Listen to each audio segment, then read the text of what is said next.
നമുക്ക് കോഴിക്കറീനേക്കാളും ടേസ്റ്റുള്ള കടച്ചക്ക കറി ഉണ്ടാക്കാം. കടച്ചക്ക മുറിച്ച് വയ്ക്കാം.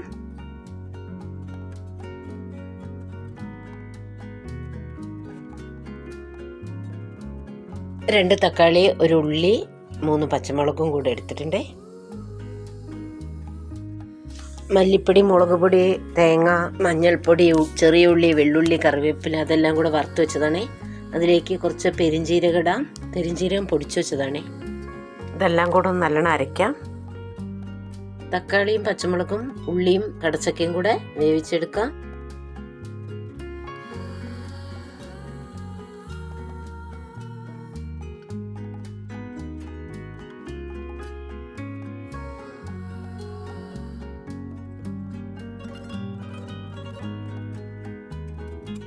ഇതിലേക്ക് ഒരു ഗ്ലാസ് വെള്ളം ഒഴിച്ചിട്ട് പാകത്തിന് ഉപ്പിട്ട് വേവിക്കാം.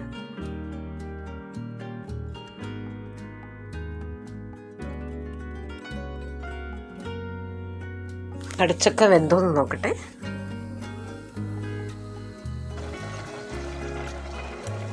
വെന്തിട്ടുണ്ട്.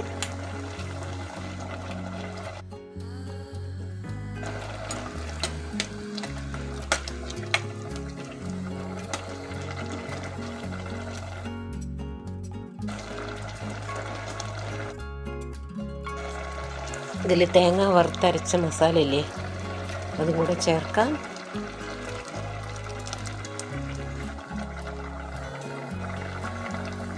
പാകത്തിന് വെള്ളം ഒഴിക്കാം.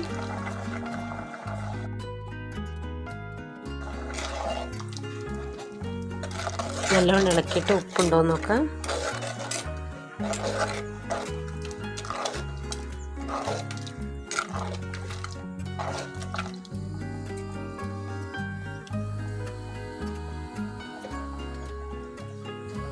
ഇതിൽ ഇത്തിരി ഉപ്പ് കുറവാണ്, കുറച്ചും കൂടി ഉപ്പിടാം. എരിവും പുളിയൊക്കെ പാകത്തിനുണ്ടേ. അപ്പം നമ്മുടെ കടച്ചക്ക കറി റെഡി ആയിട്ടുണ്ട്. ഇതിലേക്ക് നല്ല വെളിച്ചെണ്ണയിൽ കടുകും മുളകും കറിവേപ്പിലയും കൂടെ നല്ലൊരു വറവിട്ടേക്കാം.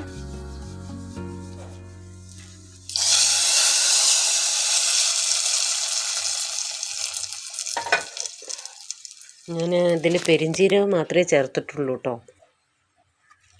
ഇറച്ചി മസാല പട്ടയും ഗ്രാമ്പും അങ്ങനെ ഒന്നും ചേർത്തിട്ടില്ല. പെരിഞ്ജീരകം മാത്രമേ ചേർത്തിട്ടുള്ളൂ. എന്നാൽ ഇത് നല്ല ഇറച്ചിക്കറി പോലെ തന്നെ ഉണ്ട്. നല്ല ടേസ്റ്റ് കറി. വീഡിയോ ഷെയർ ചെയ്യുക, കമൻറ്റ് ചെയ്യുക, ചാനൽ സബ്സ്ക്രൈബ് ചെയ്തേക്കണേ. അടുത്ത വീഡിയോയുമായിട്ട് വീണ്ടും കാണാം. ഓക്കേ.